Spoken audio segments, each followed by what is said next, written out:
Hare Krishna, Krishna Krishna, Hare Hare, Hare Rama, Rama Rama, Hare Hare.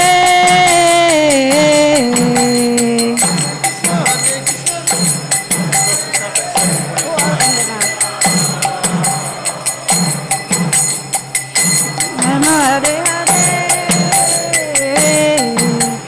Hare Krishna, Krishna Krishna, Hare Hare, Hare Rama, Rama Rama, Hare Hare.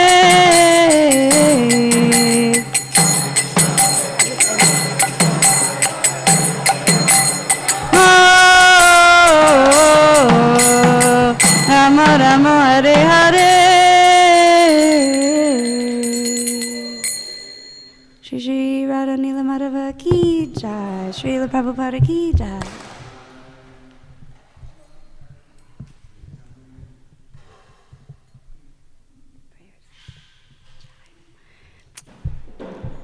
Jai Om Vishnupad Paramahamsa Parivrajacharya Astatata Sata Shri Shri Madhesi Bhaktivedanta Swami Srila Prabhupada Ki Jai.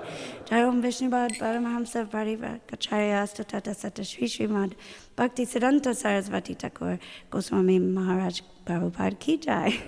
Iskcon founder Acharya Srila Prabhupada Ki Jai. Ananta Koti Vaishnav Vrinda Ki Jai. Namacharya Srila Haridas Thakur Ki Jai. Prem Se Kaho Shri Krishna Chaitanya Prabhu Nityananda Shri Advaita Gadadhar Shri Vasari Gaur Bhakta Vrinda Ki Jai.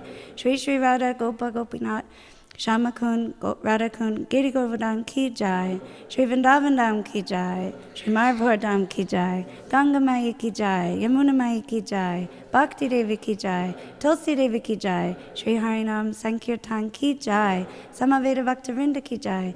Nitai Gaur Permanende Hari Hari Bol. All glories to the assembled devotees. All glories to the assembled devotees. All glories to the assembled devotees. All glories to Sri Sri Guru and Sri Gauranga. All glories to Srila Prabhupada.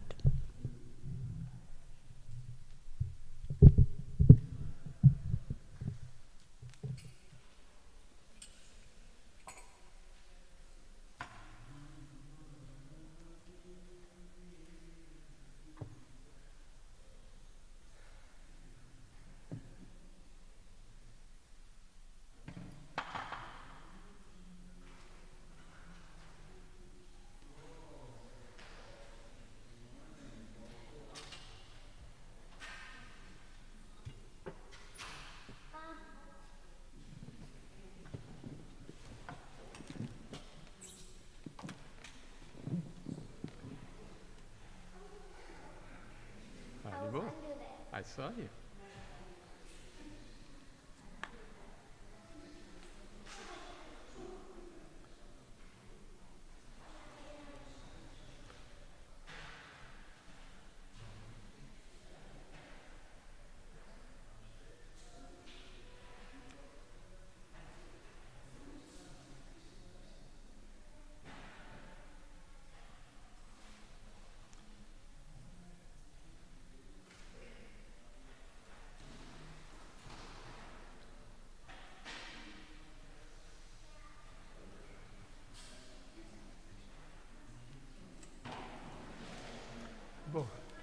Is it possible the harmonium?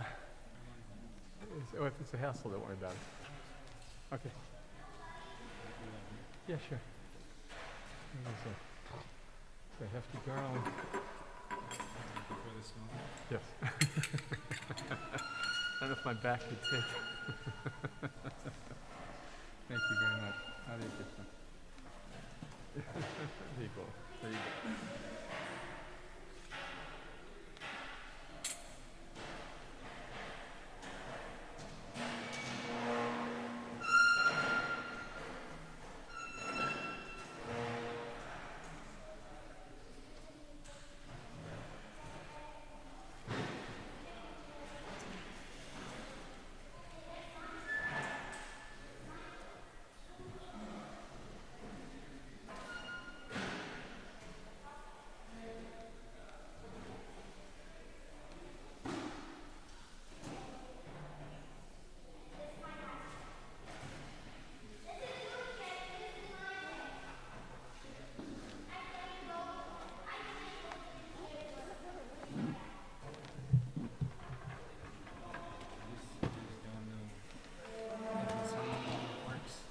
see.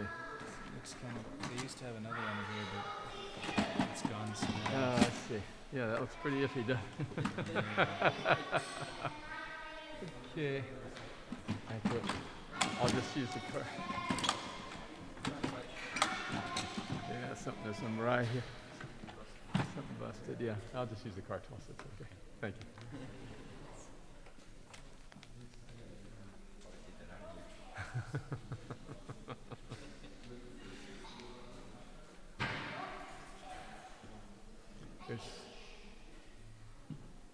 There's an analogy in there somewhere. This is my harmonium. This is Krishna's harmonium.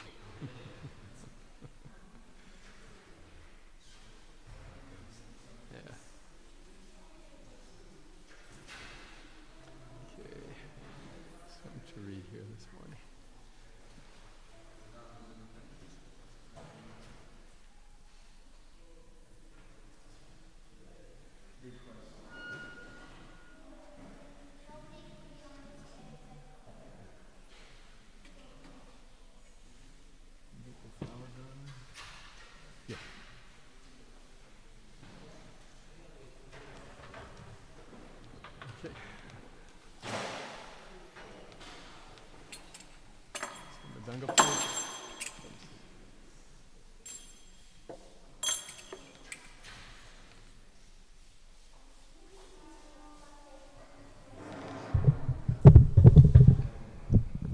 Thank you.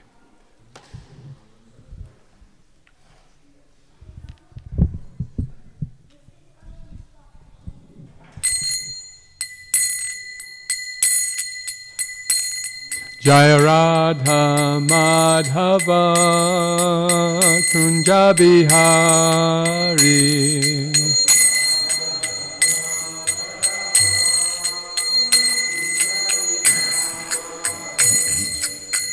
Jaya Radha Madhava Kunja Bihari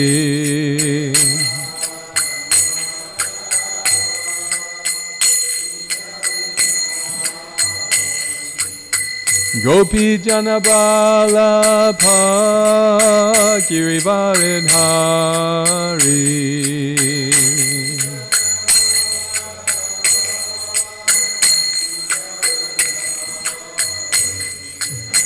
Gopi Janabala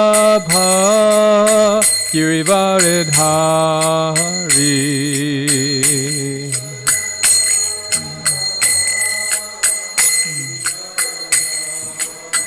Yashoda Nandana Brajajana Ranjana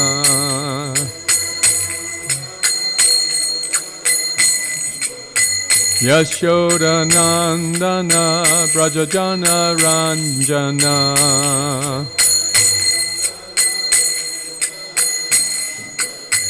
Jamuna Tiram Vanachari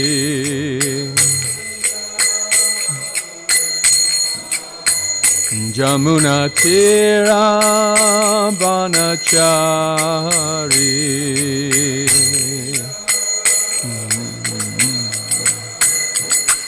Jaya Radha Madhava Kunja Bihari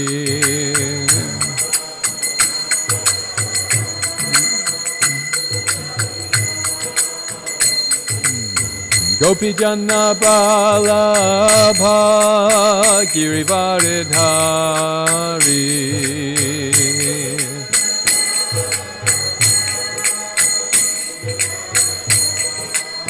Yashoda Nandana Brajajana Ranjana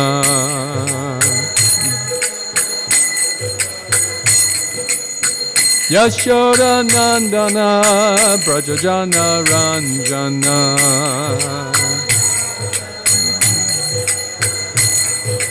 Jamuna Tiram Vanachari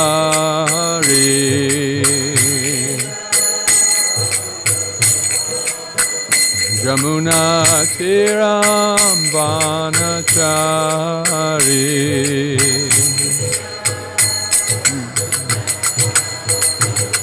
Jai Radha Madhava Kunja Bihari.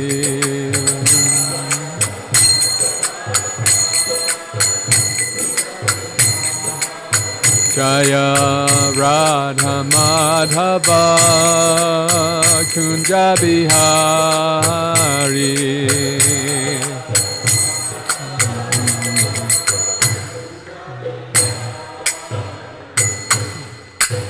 Gaur Premanandi Ribo.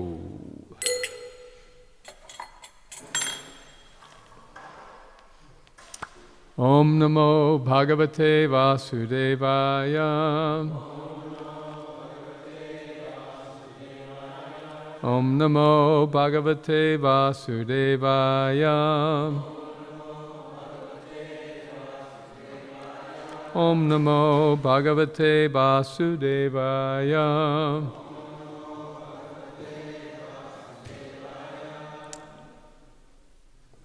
Narayanam Namaskritya Naram Chaiva Narottamam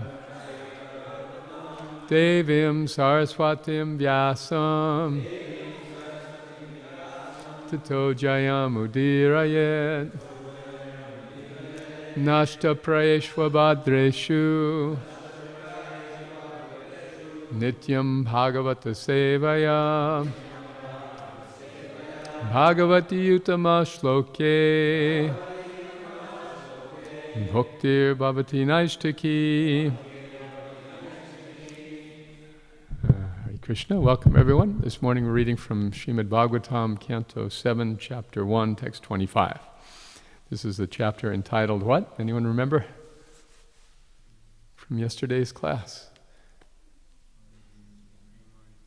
Supreme Lord is equal to everyone, right? So this is a very good question that any thoughtful person will ask. God seems to favor some and seems to dislike others, but in fact the Bhagavatam is explaining, no, He's equal to everyone, as will be elaborated in further chapters. So this morning is a rather long verse. It's an extra half verse. I guess we can try it. Yani badho bimano yam tadvadhat praninam vadha tatana yasya kaivalyad abhimano kilatmana parasya dhamma karturhi hingsa kenasya kalpate yani badho bimano yam tadvadhat praninam vadha tatana yasya kaivalyad abhimano kilatmanaha parasya dhamma karturhi hingsa kenasya kalpate. Please chant.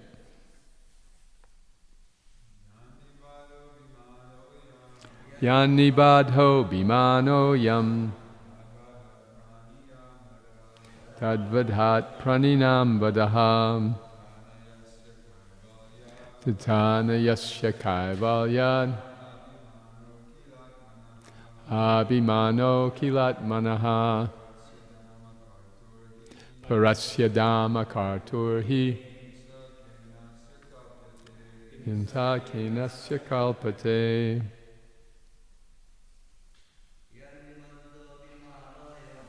Yatni badho bimano yam Adjana anina atat Laksatasya kaivalyat abhimano kilatmana parasya dhamma karturhi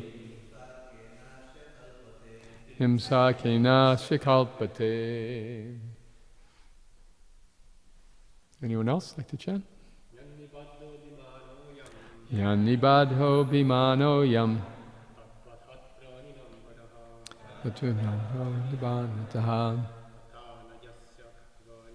Tatana yasya kaivalyad Abhimano kilatmanaha Parasya dhamma karturhi Kalpate. Okay. All right. Anyone else? All right, let's read the synonyms together, please. Yat, in which, nibadha, bound, abhimana, false conception, ayam, this, tat, of that body, vadhat, from the annihilation, pranayam, of the living beings, vadaha, annihilation, tata, similarly, na, not, yasya, of whom, kaivalyat, because of being absolute, one without a second, abhimanaha, false conception, akila atmana, of the supersoul of all living entities, parasya, the Supreme Personality of Godhead, dhamma kartu, the Supreme Controller, he, certainly, hingsa, harm, kena, how, asya, is, kalpate, is performed. And translation together, please. Because of the bodily conception of life, the conditioned soul thinks that when the body is annihilated, the living being is annihilated. Lord Vishnu, the Supreme Personality of Godhead, is the Supreme Controller, the Supersoul of all living entities. Because he has no material body, he has no false conception of I and mine. It is therefore incorrect to think that he feels pleasure or pain when blasphemed or offered prayers. This is impossible for him. Thus he has no enemy and no friend. When he chastises the demons, it is for their good, and when he accepts the prayers of the devotees, it is for their good. He is affected neither by prayers nor blasphemy. Okay, who'd like to read the purport? Okay, Nanda Suno, you want to start, Prabhuji?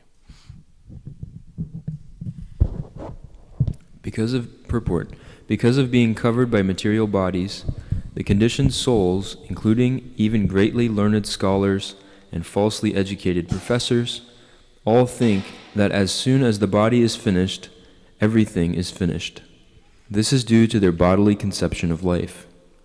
Krishna has no such bodily conception, nor is his body different from his self. Therefore, since Krishna has no material conception of life, how can he be affected by material prayers and accusations? Krishna's body is described herewith as kaivalya, non-different from himself. Since everyone has a material bodily conception of life, if Krishna had such a conception, what would be the difference between Krishna and the conditioned soul? Krishna's instructions in Bhagavad Gita are accepted as final because he does not possess a material body. As soon as one has a material body, he has 4 deficiencies. But since Krishna does not possess a material body, he has no deficiencies. He is always spiritually conscious and blissful. Ishvara Parama Krishna Satchidananda Vigraha. His form is eternal, blissful knowledge. Satchidananda Vigraha, Ananda Chinmaya Rasa, and Kaivalya are the same. Should I keep going? Please. Krishna can expand himself as Paramatma in the core of everyone's heart. In Bhagavad Gita 13.3, this is confirmed. Kshetragyam chapi mam vidhi sarva kshetreshu bharata. The Lord is the Paramatma, the Atma or super self of all individual souls. Therefore, it must naturally be concluded that he has no defective bodily conceptions. Although situated in everyone's body, he has no bodily conception of life. He is always free from such conceptions, and thus he cannot be affected by anything in relation to the material body of the jiva. Krishna says in Bhagavad Gita 16:19, Tanahan dvishata kruran sangsareshu naradhaman kshipam yasjasram ashubhan asudishveva yonishu. Those who are envious and mischievous, who are the lowest among men, are cast by me into the ocean of material existence, into various demoniac species of life. Whenever the Lord punishes persons like demons, however, such punishment is meant for the good of the conditioned soul. The conditioned soul, being envious of the Supreme Personality of Godhead, may accuse him, saying, Krishna is bad, Krishna is a thief, and so on. But Krishna, being kind to all living entities, does not consider such accusations. Instead, he takes account of the conditioned soul's chanting of Krishna, Krishna so many times. He sometimes punishes such demons for one life by putting them in a lower species, but then, when they have stopped accusing him, they are liberated in the next life because of chanting Krishna's name constantly. Blaspheming the Supreme Lord or his devotee is not at all good for the conditioned soul, but Krishna, being very kind, punishes the conditioned soul in one life for such sinful activities, and then takes him back home, back to Godhead. The vivid example of this is Vritrasura, who was formerly Chitraketu Maharaj, a great devotee. Because he derided Lord Shiva, the foremost of all devotees, he had to accept the body of a demon called Vritra, but then he was taken back to Godhead. Thus, when Krishna punishes a demon or conditioned soul, he stops that soul's habit of blaspheming him, and when the soul becomes completely pure, the Lord takes him back to Godhead. Shy. So in India there is a story of a man who was a friend of this other gentleman, mutual friend actually. So the three people knew each other well, and two of them met and said, "Did you hear that Mr. Such and Such became a high court judge? This is a big deal. Somebody should be elevated to the high court judge position, especially in British India. So did you hear he's become a high court judge?" And the other man said, no, that's not possible. Him, I know him, he's an ordinary man. How could he be a high court judge? No, it's true, I saw him, he was wearing the robes. Well, he may be a judge, but he's not getting a judge's salary. So like to put this in contemporary terms, like say somebody you knew in high school became a famous movie star. And you might think, oh, well, maybe he's famous, but he's not getting millions of dollars. So the idea of bringing God down to the level of man is just one of the foolish concepts presented by those who are atheists. That I have my problems, and therefore God must have his problems. How can he be somebody special? He's just another ordinary person, and therefore if he exists at all, it's not a big deal. There was an edition of Bhagavad Gita I read some years ago by one rascal who said he was explaining bhakti, devotion to God, in this way. He said, in the Bhagavad Gita, Krishna becomes so devoted to God that he thinks he's God himself. And so if we read Bhagavad Gita and become devoted, we can also think that we're God ourselves. So, many reasons why people want to minimize God. This example is one of them, that enviousness. There's nobody better than me. There is no one superior to me. This enviousness is also kind of capsulized in a nice story that Srila Prabhupada told about Christopher Columbus.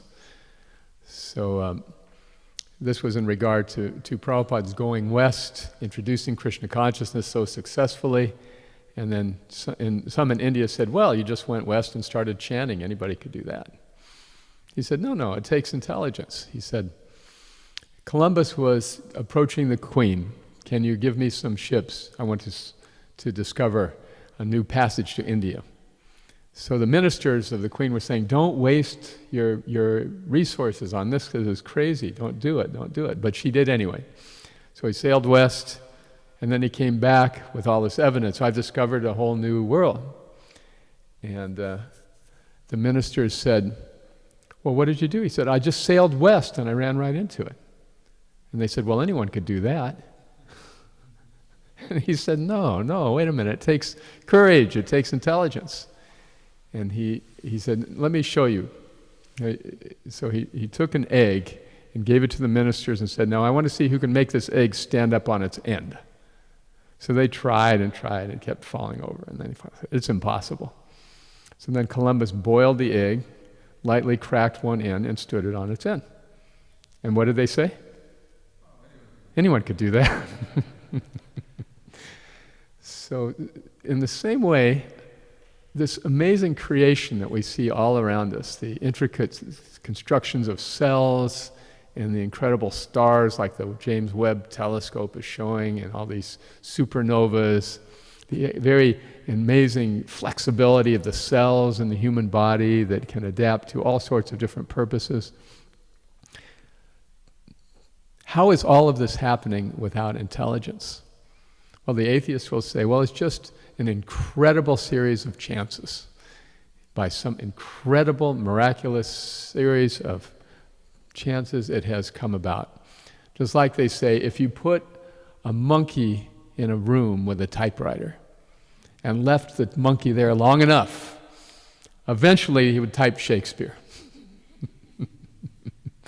So it just by chance this has happened. So one of my dear godbrothers, Sadhuputta Prabhu, was an expert in statistical analysis. So he took the arguments presented by those who say that life has just arisen by this incredible series of chances. And he said, all right, suppose that the ancient earth was covered by an ocean of primordial soup, 100 miles deep. And in that huge ocean covering the whole planet, there would be all of the various amino acids that comprise a single cell. So for those amino acids to randomly arrange themselves one time in the order required to produce one human cell, for that to happen just once, he demonstrated the earth would have had to have been hundreds of billions of times older than science says it is. And he said, this is just to come together in one cell. What to speak of going from a single cell to Madonna or whomever, some complex human being. So the statistical possibility of this is just unfathomable. And that people say, well, it must be that way because there couldn't be anyone better than me. There couldn't be some superior person who would have the intelligence and have the ability to manifest all of this from his own power. This is just one of the arguments that atheists make. Foolish arguments. Anyone think of some other atheistic arguments? Some other reasons people believe there is no God? You can just shout it out. You don't need a mic. It's okay. Anybody? Just a pack of convinced theists here? Never seen him. I've never seen God. If God exists, why doesn't he just show himself and put the whole controversy to rest? What's his problem? Just show up and then we'll all believe in him and it's all over. Okay. What is missing from that conception? Who are you? What is my qualification to demand him to appear so that I might do him the big favor of believing in him? I'm going to elaborate just a little bit more, but hold that atheistic thought.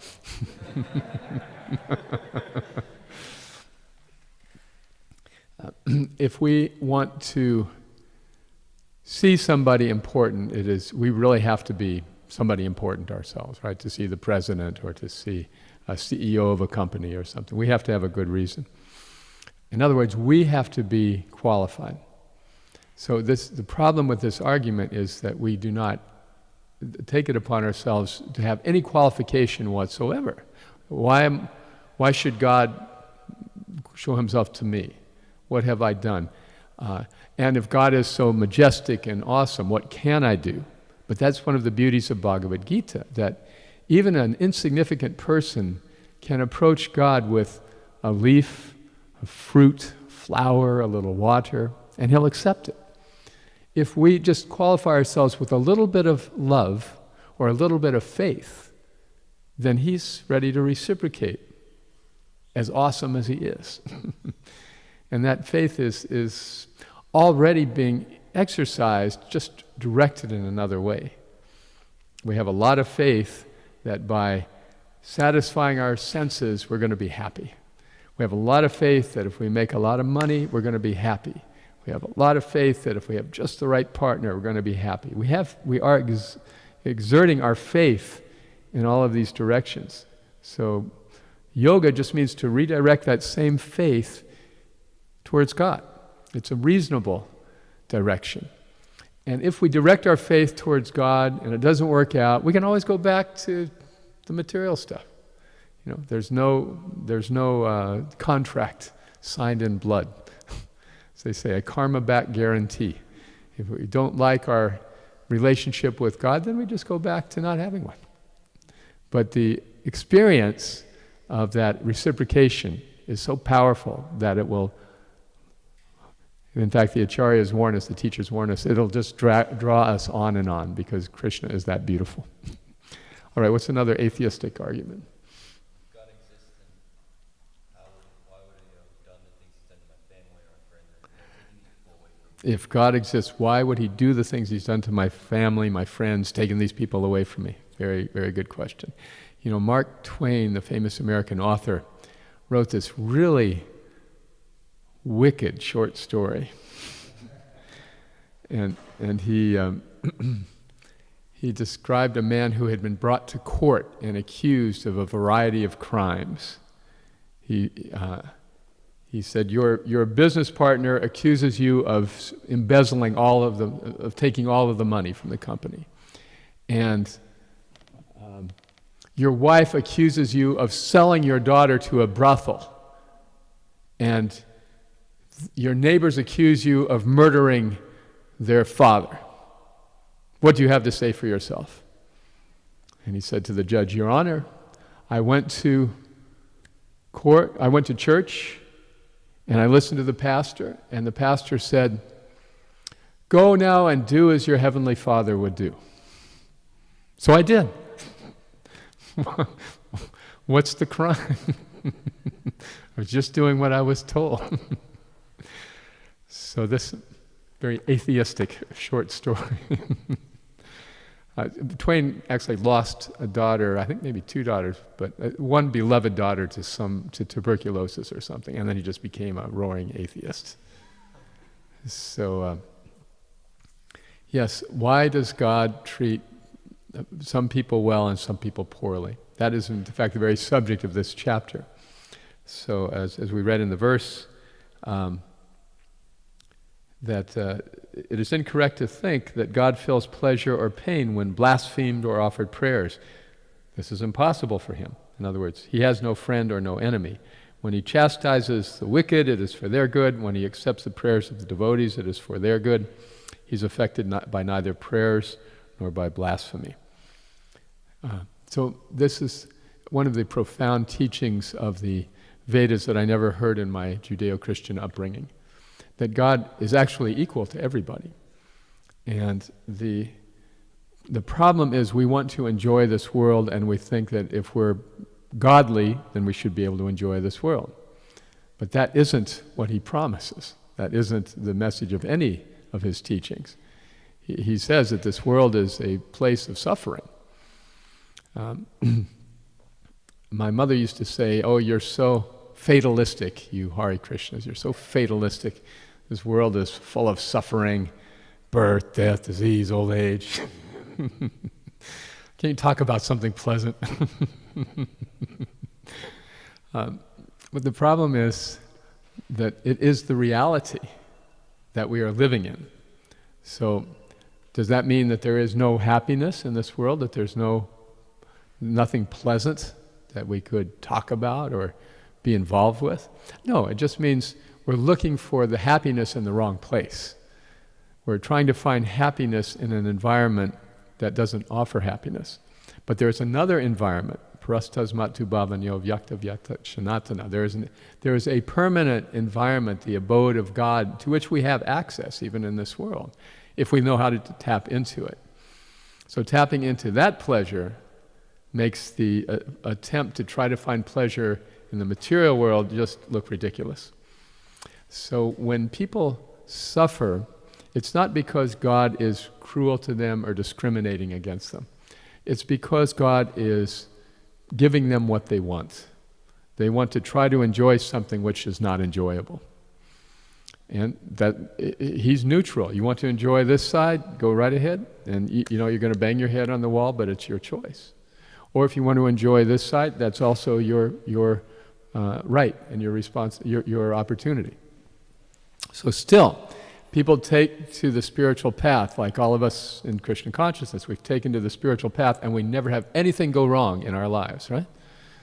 No illness, no financial setbacks, no relationship problems, smooth sailing, right?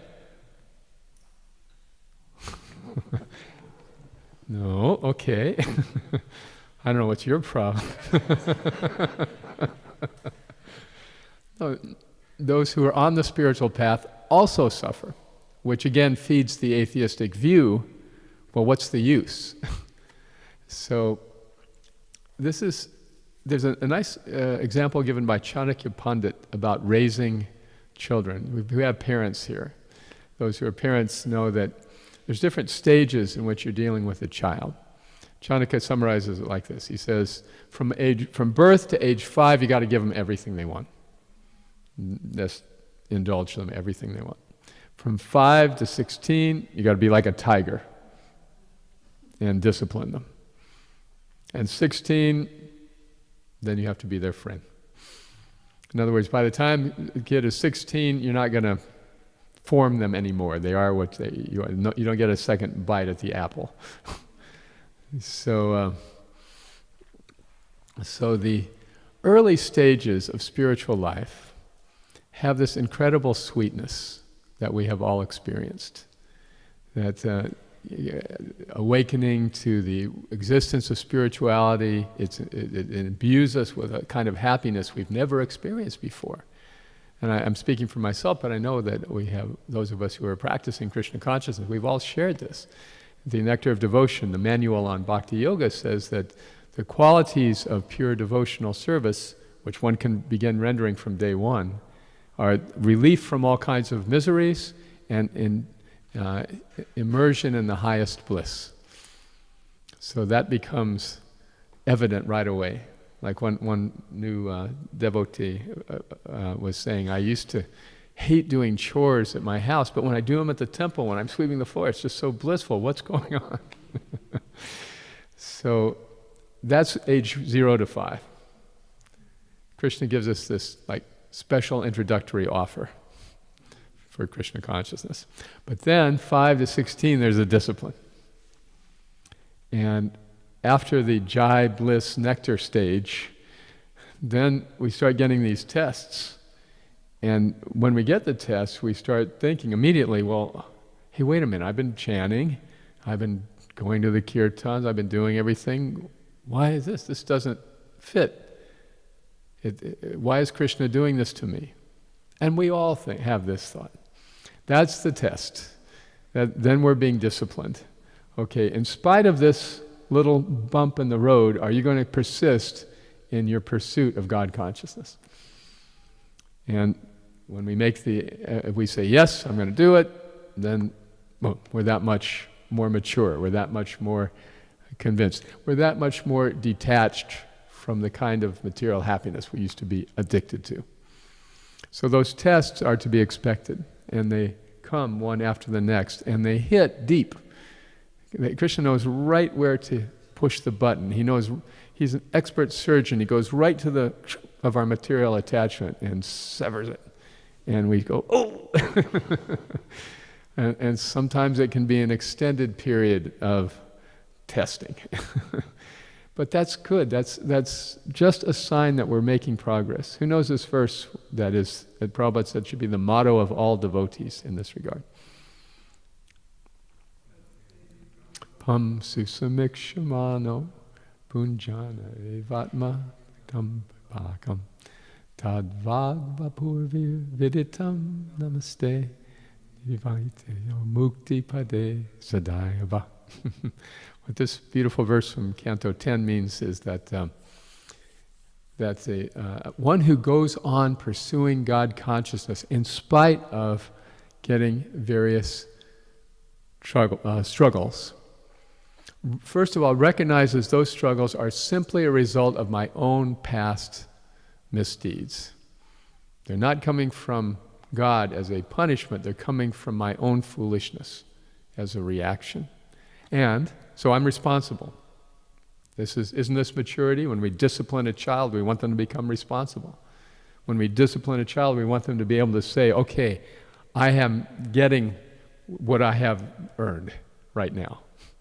And I can earn better so that my future will be better. I can go to school, I can work hard. This is responsibility. So we learn responsibility, that we're suffering not because of God disliking us, but because we've really screwed up in the past. And then, what else? That in spite of these sufferings, I'm going to pursue and persist in my spiritual life.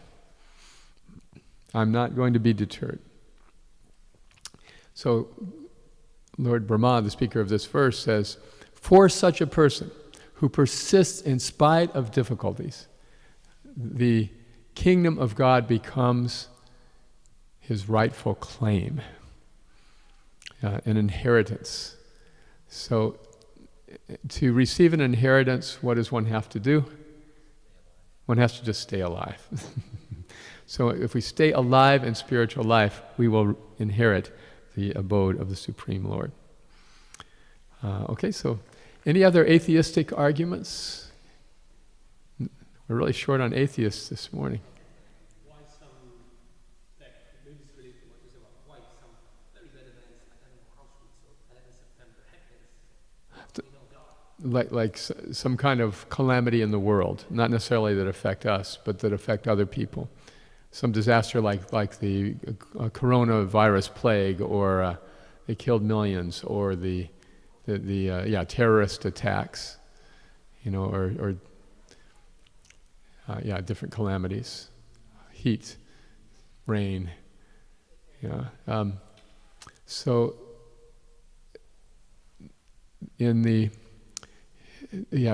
question is nature more powerful than God? Is nature more powerful than God? Like there was a book called When Bad Things Happen to Good People, and the conclusion of the author was that when bad things happen to good people, it's because God is well-meaning, but he messes up. He didn't really mean to hurt humanity with this. It just happened. And if we are theists, we should forgive him. Like, in other words, to err is Jai Shri Radha Nilamada. Hare Krishna. Hare Krishna. In other words, to err is divine and to forgive is humane. Instead of to err is human, to forgive is divine. To err is divine. God may mess up, but if we should forgive him. He means well. So the problem with that conclusion is that two things, really. Why do bad things happen to good people? Well, A, there's no bad things, and B, there's no good people. Everything that's happening is for our benefit. And we have been trying to enjoy something without God for so long that we have to take responsibility for that now. Okay, I've really been making mistakes. Now I'm going to correct them. So again, the atheistic argument wants to get us off the hook. Or just say that life basically has no meaning. Life has no meaning. There's no God, therefore just get as much enjoyment as you can while you can. which is pretty much the atheistic ethos. And at most they say, try to get as much as you can while you can, and maybe try to be nice to people along the way. But a theist, on the other hand, sees, no, everything is God's property, and everyone is God's part and parcel. Everyone is God's son or daughter. Everyone has a relationship with God, whether they know it or not. They are very dear to God. So no matter how much I accumulate in this world, it's going to all be taken away from me. So I can understand there's no point in investing my energy in trying to enjoy something like that is ultimately not enjoyable. As the Bible puts it, what profiteth a man if he gains the whole world but loses the kingdom of God? So Jesus said to not lay up your treasures on earth where moth and rust doth corrupt, but instead in the kingdom of God. And what is our treasure? Our treasure is our attention, our time. One philosopher said that you can tell what is really important to you by where you put your time and your money. So if you have no money, then just your time. So, any other atheistic arguments? Okay. Okay, go right ahead. Petit. I've not known the spiritual practices. I've read all the books. I've seen the people, and there's been nothing there. I've read all the books. I've tried all the spiritual practices, and nothing has resonated. Yeah, or even the people, maybe they didn't seem godly. The people did not seem godly. Right. So there's a lot of hypocrisy. People talk a good game, but then what they do by their actions doesn't inspire me or doesn't seem to represent what I'm looking for. Good argument. This is a kind of frustration, right? After I'm trying to find God, and I'm just being disappointed at every turn. Therefore, God must not exist. Yeah, that is a very poignant argument, because it is sad that somebody has a sincerity, but they're not getting the real information. So Srila Prabhupada put it like this: if you have made some business exchange and somebody paid you with counterfeit money, then you've been cheated. And you might think, oh, money is useless. There is no good money. What's the point of taking money? But just because we've been given counterfeit money doesn't mean that there isn't real money. But the Gita says that it's a rare person who's determined enough on the spiritual path to come to the point of being able to get the real thing. Manusyanam sahasreshu kaschid yatati siddhaya. Out of thousands of people, hardly one's even interested in God consciousness. And of thousands of people who are interested in God consciousness, hardly one comes to the final conclusion of understanding God as this beautiful blue boy playing a flute. Shyamasundar Prabhu. I heard that, when we were preaching to the members, they used to say, who has come back to tell you God exists? Who has come back to tell you that God is existing? Does it ever occur to them that maybe nobody wants to come back? Yeah, sometimes people make an agreement with a loved one. Listen, after you die, I want you to come and give me a message. Somehow or other communicate with me. And sometimes they say, I had a dream or this or that. The problem is that people do not understand the eternal nature of the soul. And so the idea of communicating after death implies so many things that you're going to, first of all, want to, that you're going to be able to, that's God's desire that you do so. No one has come back, and yet we've all come back. No one has told us about God, and yet so many great teachers have told us about God.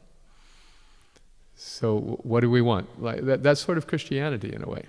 That the ambassador of God died, and then he came back and continued his message. But he was giving the same message before. right? So it just, we weren't listening before, but now he's done this. Oh, wow, okay, we got to listen. So maybe those members should try Christianity. I don't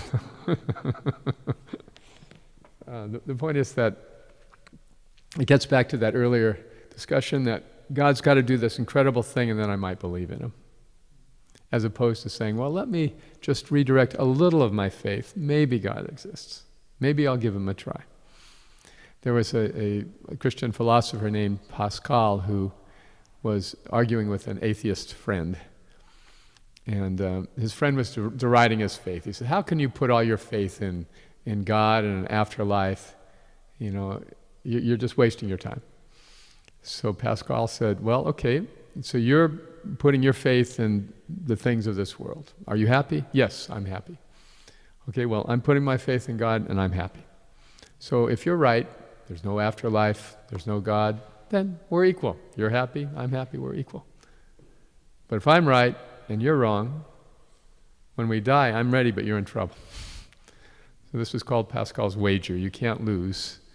What is the point? If people think that you could not possibly be happy in Krishna consciousness because you're not getting intoxicated and you're not eating meat and you're not doing all sorts of other things that people consider the pinnacle of joy and purpose of life.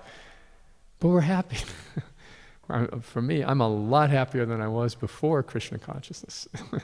And I've never found anything that comes even close. So even if there is no Krishna, it's a better way to live. But fortunately, thank God, there's Krishna. Thank you. All right, so any other atheistic arguments? Sarvabhauma Prabhu. When people say, I'm okay, you're okay. Sometimes they act like they're more okay than we are. Okay, yes, like the liberal people who do not believe in God can tolerate our God consciousness. That's pretty much. Yes, it's all right if you have your God consciousness. That's all right. I'm big enough to accommodate that, although it's stupid.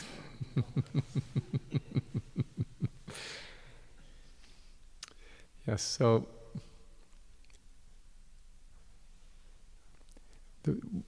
our point in that, to such a person, our response could be that, are you really okay? Are you okay with being forced to grow older? Is that all right with you? Are you okay with losing everyone that you have ever loved, either by them leaving you or you leaving them? Are you okay with that? Are you okay with seeing how people all over the world are suffering from hunger and natural calamities and so many things? Are you okay with that? Do you think all this is fine? Do you think this is all right? The status quo is okay? We can question because there's so many holes in that philosophy. I'm okay. Right there, you've got a big problem. So you're tolerant enough to allow me to believe in my God consciousness, but you're also tolerant enough to accept all of this wholesale misery that humanity is suffering. So is that okay? So your liberality is such that it borders on indifference, insensitivity, callousness. You see, unless one can see that this world is a place of suffering, there's no question of being liberal. There's no question of being no question of being humane. It's just that is just willful ignorance of reality. So part of God consciousness means to recognize the anomalies of this world, along with the beauties of the spiritual world. Vidyam cha yastad vedo bhayam saha. In the Ishopanishad, it is said that one must understand that the nature of this world and spiritual world, ignorance and knowledge side by side, in order to have a complete view of reality. So there's problems both ways. I'm okay, you got a problem with that. And you're okay, Me, I'm okay? No, I'm not okay. I have been addicted to things that are very self-destructive for a long time. I'm not okay. I have some serious problems here. And I'm working on those problems. But I'm still a work in progress. So thank you for telling me that I'm okay, but as far as I'm concerned, I'm not okay. And I'm glad to hear that you think you're okay, but as far as I'm concerned, you're not okay either.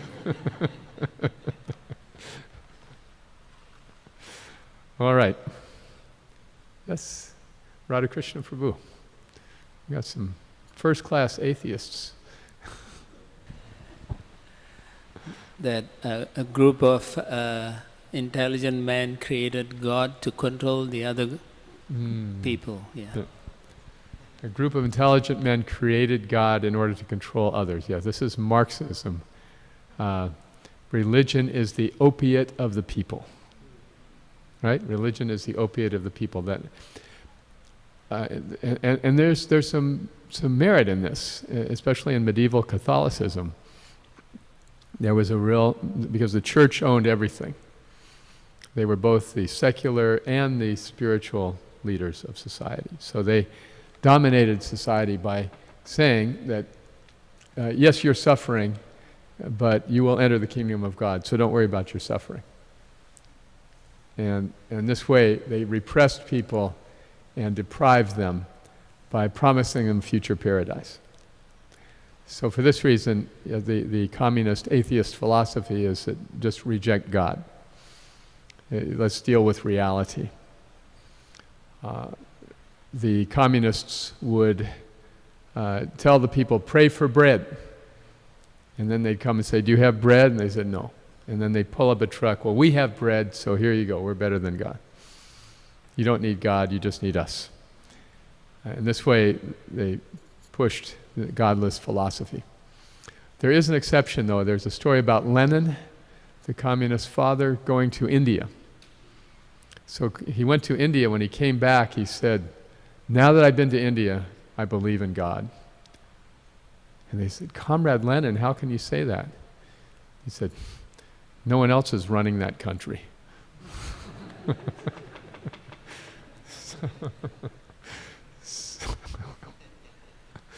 So the communists, the people never ask, foolishly, they never ask the communists from where you got the bread.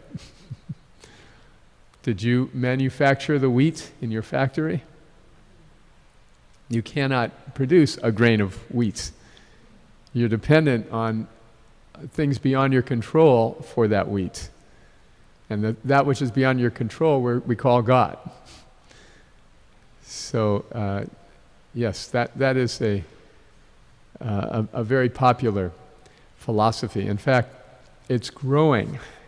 Although communism is on the wane, the atheistic part is increasing. If you go to Europe, for example, so many empty churches. I went to New Zealand some years ago, and Australia, same thing. It was striking how religion is just considered so passé, just so ignorant, so ancient. And they look at America and say, oh, these fanatics in America believe in God still. But you can see it's also on the wane in America. So, anyway, okay, some great atheistic arguments. I hope that was all right. So we'll stop here. If there are any last questions or comments about any of the topics we've discussed, any thoughts, any reflections? Yes, Prabhuji. Hare Krishna, wonderful class, Prabhu.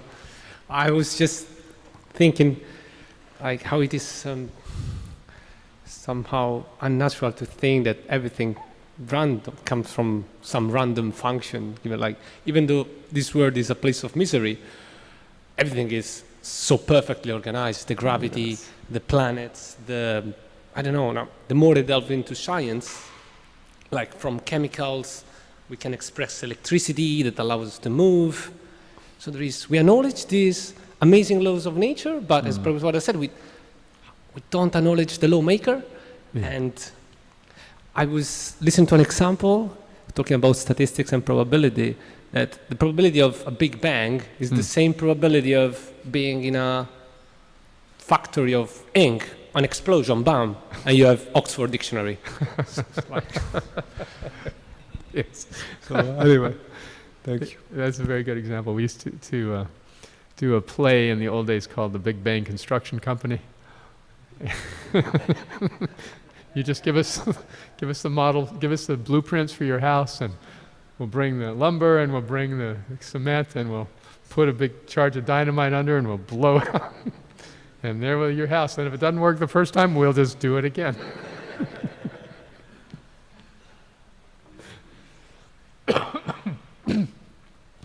Other thoughts? Yes, Kirsten.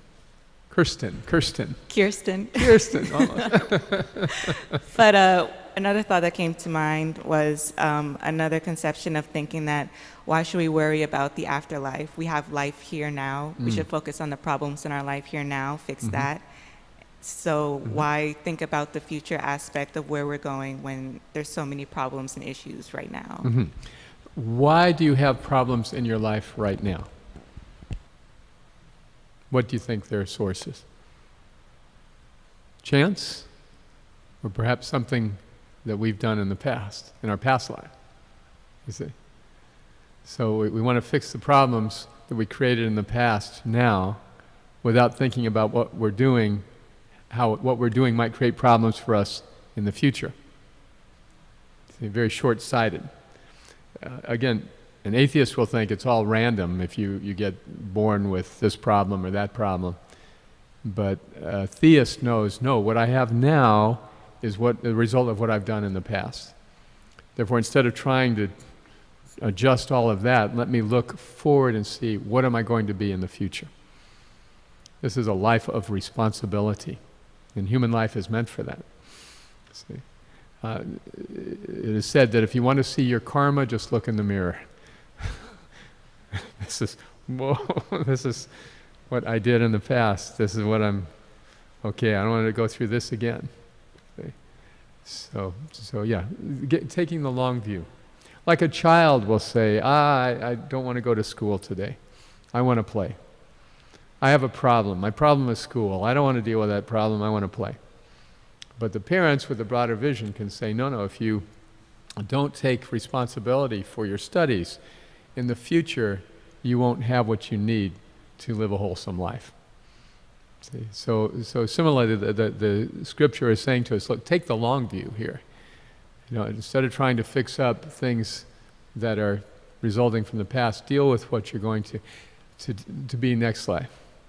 Srila Prabhupada was asked, can chanting Hare Krishna cure cancer? He said, yes. Chant Hare Krishna, and you'll never get cancer again. Is that all right? Okay. No? Anything else? Other reflections? Okay. Okay, Gandiva, one last point.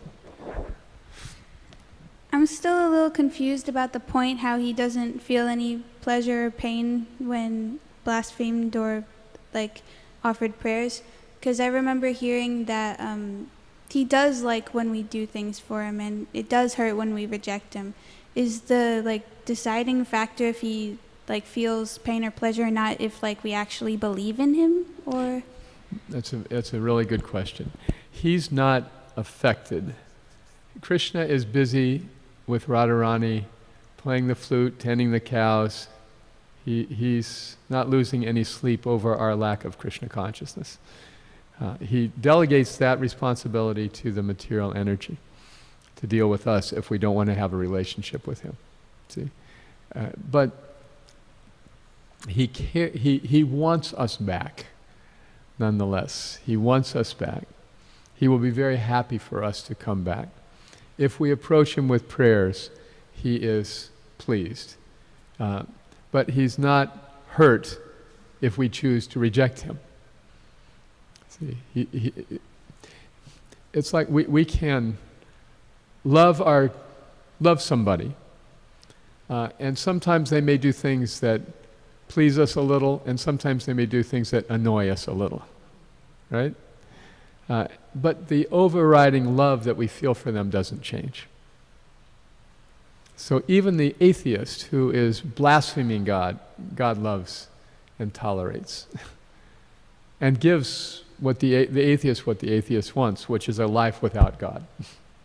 Very freely gives that, if that's what you want. It's not what I want, but it's what you want. I just want you to have what you want. That's his magnanimous position, equal to everybody. This verse I think you were talking about yesterday, Partha Prabhu, Samoham Sarva Bhuteshu. Krishna says, I'm equal to everyone, I'm not partial to anyone. Hari Bol, Shishirada Nila Madhava. But if one approaches me with love, I am a little partial to them, like that. Okay? Because that's what they want. They want a relationship, and Krishna gives it. They don't want a relationship, and Krishna gives that. He's equal to everyone. All right. Guess we will stop there then. Thank you very much. Good to be here in Hare Krishna Dham. Thank you. Srila Prabhupada Ki Jai.